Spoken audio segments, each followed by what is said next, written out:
combine the Epiphany reading and the baptism of Jesus in our readings from Matthew, starting at chapter 2.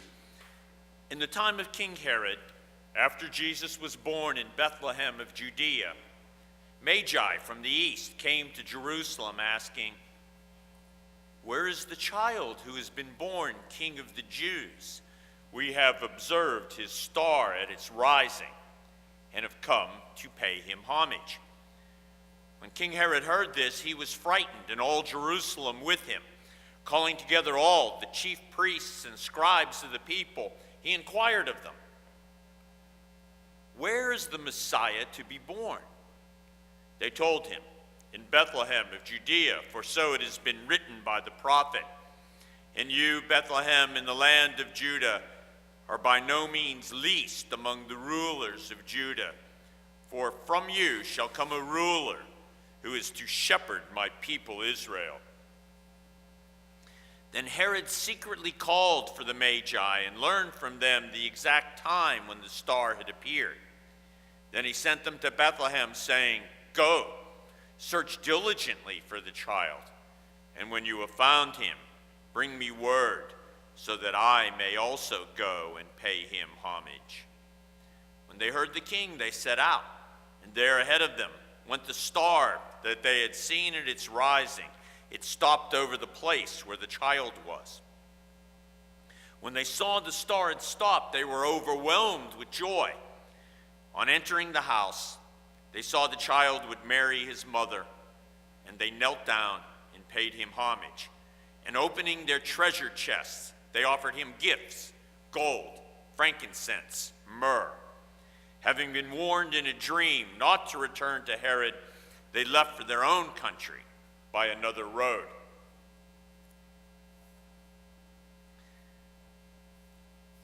Then Jesus came from Galilee to John at the Jordan to be baptized by him.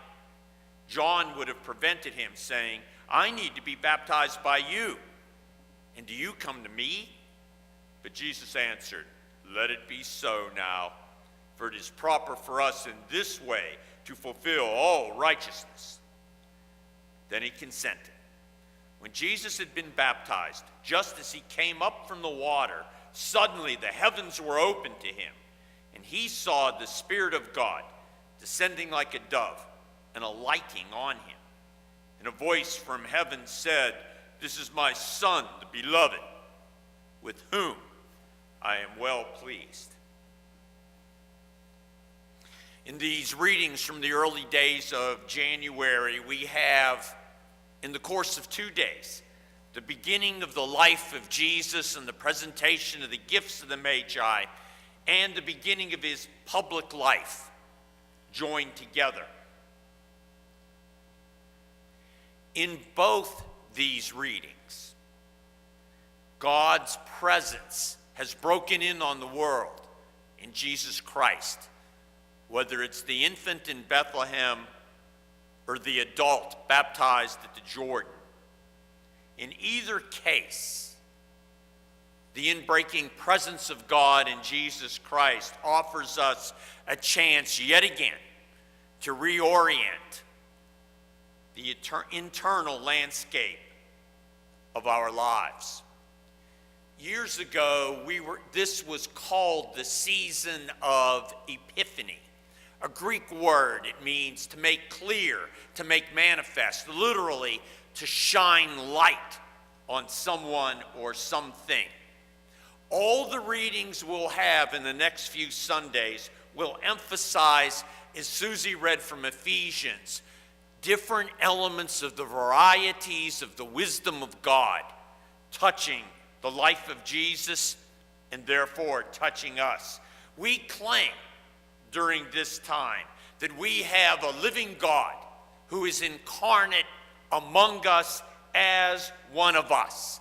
We proclaim, as our Scot ancestors in the faith proclaimed almost 500 years ago, that we have a God present in flesh and bone, in Jesus Christ, who rides not above us, unconcerned, but who is concerned and involved in the very marrow of our lives.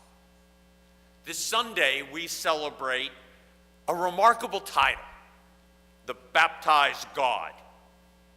The baptized God enters the fullness of life, seeking to heal and to save. This God, on this day, is shown to us to be as deep and wide as the River Jordan, whose light shines in every nook and cranny of human life.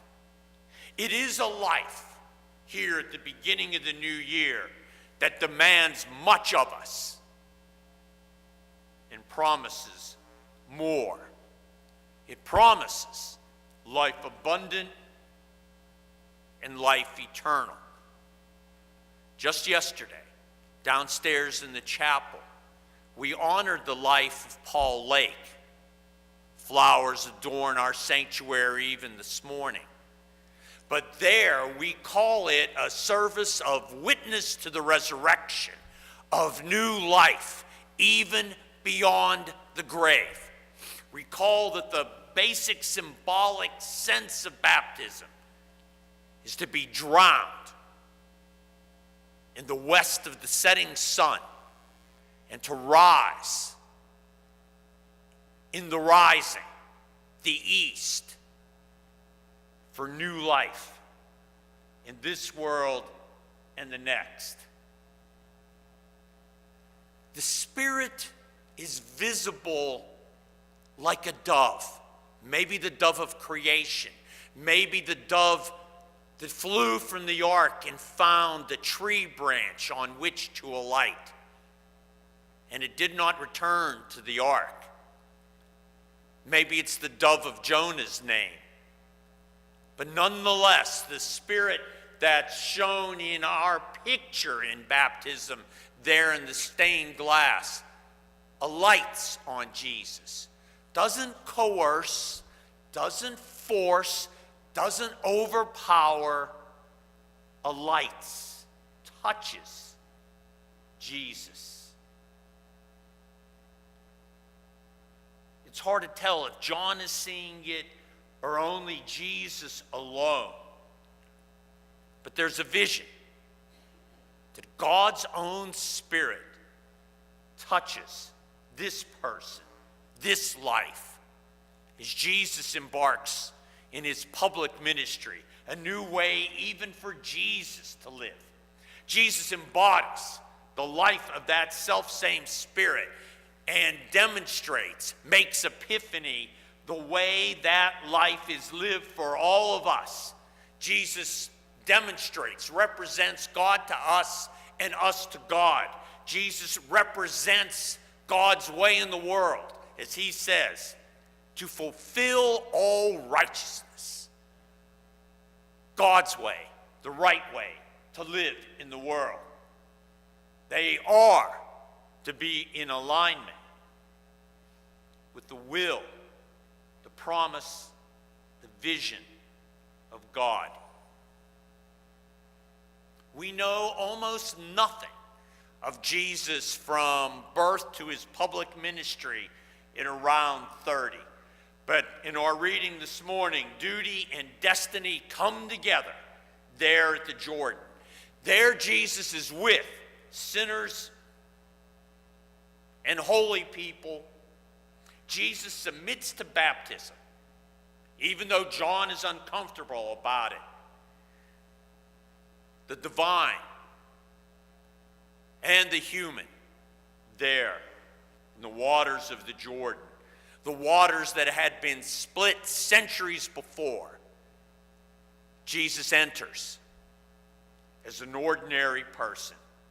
But Jesus is explicitly revealed. Epiphany happens. Not only is there a visual, the dove, or like a dove, alighting on Jesus, but it's also auditory. A voice that cracks heaven itself. And when that happened, that's how the floodwaters of the ark came about in Genesis. But instead, it is only a voice. This is my Son, the beloved, with whom I am well pleased. the very beloved Son of God, is a representative of all of us, sinners or holy alike. Sinless though he is, Jesus announces the beginning of a new way of life there in baptism. The president of Christian Theological Seminary puts it this way: and now comes the God the Son, Jesus of Nazareth, the only one who might truly claim to be clean and pure. He gets in line with other sinners.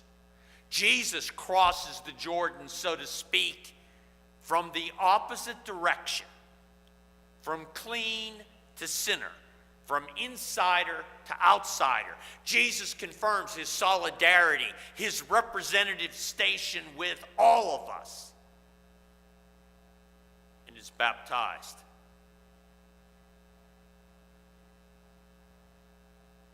All of us who are baptized are empowered by the Spirit to help shape a new world here in this new year, to work to demonstrate the signs of God's way in the world, to embody the very qualities of that realm in our life together. Recall that perhaps the greatest epiphany realization happens on this Sunday. We are baptized the same as Jesus Christ. It is a democratic movement. Small d, democratic, don't get upset. In other words, it is a movement of a whole people. And you see it if you contrast it to the story of the Magi. We call the Magi wise men, but the word means Magi, it means magician, sorcerers. They were counselors to the great and the rich. But you must see that these Magi do the right thing for the wrong reason. They shouldn't be called wise men because they're fools. There's the old joke that they would have gotten there a lot quicker if they had GPS, or if the wise men were women, they would have had the sense to stop and ask for directions. Then they go to the wrong place. Notice the star hasn't stopped. They figure, oh, a star always shows an important figure. It must be Herod's son. The new figure in Israel is the son of the murderous pig, Herod, of whom it was said, you were better off being a pig than his son, in Greek, hos or huios, because Herod routinely murdered his sons if he thought they were a threat. But to keep the Jews happy, he wouldn't touch a pig. In checking with Herod, they threatened the life of the one whose star they saw.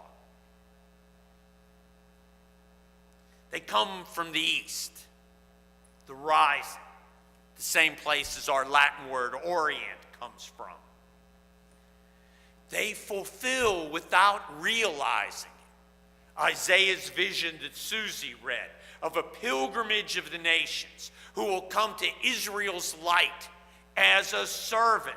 They come to worship the God of Israel, but they don't know they're going to do that. They live out prophecy that they know nothing of. But we do. We know of the star of Numbers 24 that presages the Messiah. We know Bruce Springsteen's song, The Rising, that talks about Epiphany and ends with a blessing. The NRSV is so careful. The Magi come to pay Jesus homage, but that same word is worship. They take a worship stance, but they're merely paying homage. They don't know. They don't know that the gifts of gold and frankincense are repeated in other scriptures, like Psalm 72 we sang this morning. They don't know that the only place myrrh, gold, and frankincense occur together in the scripture is in God's house, God's tabernacle, made in the wilderness. Gold, frankincense, and myrrh were proper symbols of homage to a king. But we are promised in our baptism a different set of gifts, also from Isaiah. Hear them again. Jesus received this, so do we. The Spirit of the Lord shall rest, a light. The Spirit of wisdom and understanding, of counsel and might, of knowledge and reverence of the Lord. The light shall be in the reverence of the Lord. All of us in baptism become the locus of God's very presence. All of us in baptism, with new eyes, see each other as a locus for the presence of God. In this new year, it is well for us to once again consider the earth-shaking power of our baptism and how our lives are aligned with those of Jesus.